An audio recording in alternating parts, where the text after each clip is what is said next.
Refocus. Practice mindfulness to reclaim your power of focus. The reason you're feeling stuck, powerless, weak, and confused is because your focus is going to where it shouldn't go. Remember where your focus goes. Energy flows. Whatever you focus on grows. So, if you focus on things that upset you, make you feel small, make you feel weak, or otherwise make you feel flawed, you end up amplifying your negative emotions and judgments.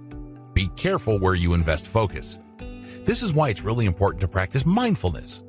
Here are some techniques that have helped me tremendously throughout the years. There's no particular order to these.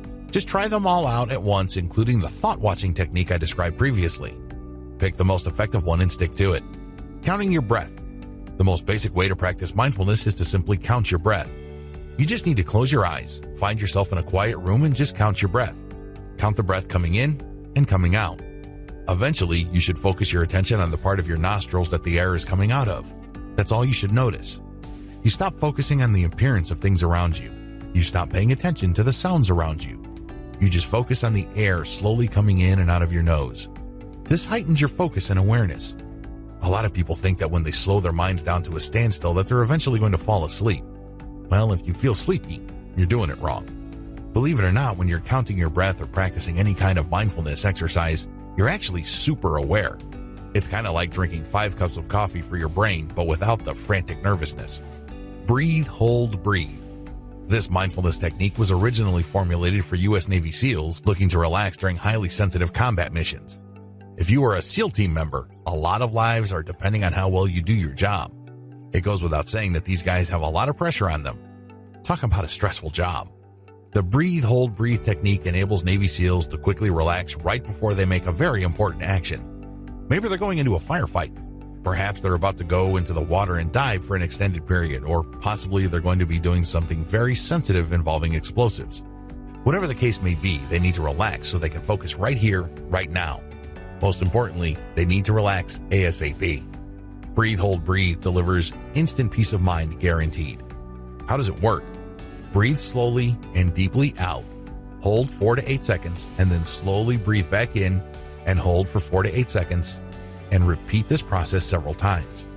With enough slow repetition, you feel really, really relaxed and, most importantly, you feel focused. All distractions leave you. The best part to all of this is that you can do this very quickly, and it doesn't take much time. Usually for most people, it takes anywhere from 3 to 6 repetitions to get relaxed enough so they can do what they need to do. Secular Transcendental Meditation. Transcendental meditation is somewhat controversial in some circles. A lot of people have second thoughts about this particular type of mindfulness practice.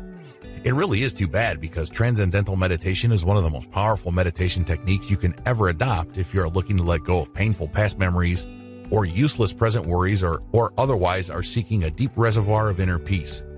The confusion arises from transcendental meditation's use of mantras. Mantras, after all, have historically been used by Buddhists and Hindus as part of their meditation practice. This raises a red flag to a lot of people who are looking for a mindfulness technique that is completely secular and non-religious. Well, a lot of people overlook the fact that transcendental meditation is all about using nonsense words as mantras. This is the key. In fact, if you study transcendental meditation, its teachers actively discourage people from using words that have meaning as their mantra. The whole point of transcendental meditation is for your mind to destroy thoughts. You're so focused on the present moment that you cannot even form thoughts. That's how powerful and relaxing transcendental meditation can be. By definition, it is secular, but people miss the memo on that once they hear the word mantra. All sorts of mystical imagery comes to their minds. It really is too bad because, like I said, transcendental meditation is one of the most powerful mindfulness practices out there. Here's how it works. Find a quiet room that you will not be disturbed in. Reserve that room for at least 15 minutes. Find a comfortable place to sit, and just sit. No need to assume the lotus position. No need to take a pose like some sort of Buddhist or Hindu mystic. There's no need to do that. You're not practicing yoga, you're just relaxing. Sit normally. Once you've done that, close your eyes and follow the instructions for counting your breath.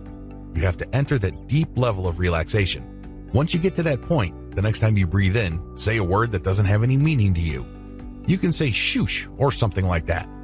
It has to be a word that has absolutely no meaning. After you've done that, hold your breath for a half second so you can focus on the word that you just said and then breathe out and say the word again. Eventually, you will hit a pattern where you are paying attention to your repetitions of the mantra. If you keep this up long enough, you reach a point where you're not developing thoughts. The moment a thought starts to form, it gets destroyed by your mantra. If you keep this up long enough over an extended period of time in many practice sessions, you feel a deep, deep sense of peace and inner harmony. There's nothing to be afraid of. There's no future to worry about. All you have is the present moment. Embrace the moment.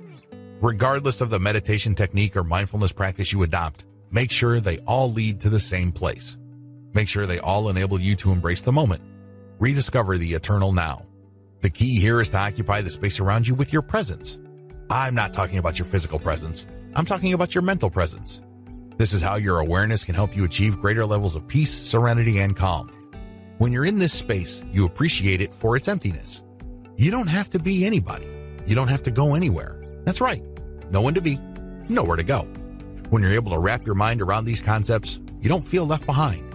You don't feel like you're missing out on something. Instead, you feel complete. Operate out of freedom. If you practice the techniques above correctly and you went through the steps outlined in this training, you will learn to operate out of your mental free space. This is a tremendous process for letting go unnecessary stress and drama from your life.